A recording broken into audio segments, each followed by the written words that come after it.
आई, पत्नी, बहीण, आत्या, मावशी, काकू, मामी, शिक्षिका या सगळ्या आपण भूमिका निभावत असतो मित्रमैत्रिणींनो.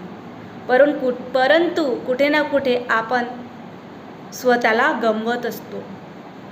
माझं म्हणण्याचं एवढंच तात्पर्य आहे मित्रमैत्रिणींनो, आपण दुसऱ्यांसाठी जगता जगता स्वतःसाठी जगणं विसरायला नको.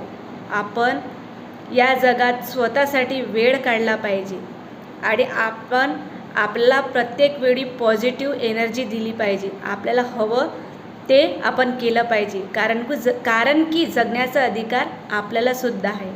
इतरांची पर्वा चिंता करता करता स्वतःला गमवू नका मित्रमैत्रिणींनो. माझे विचार आवडले असेल तर लाईक करा, सबस्क्राईब करा. असे मोटिवेशनल व्हिडिओ आपल्या चॅनलवर येतच राहतील.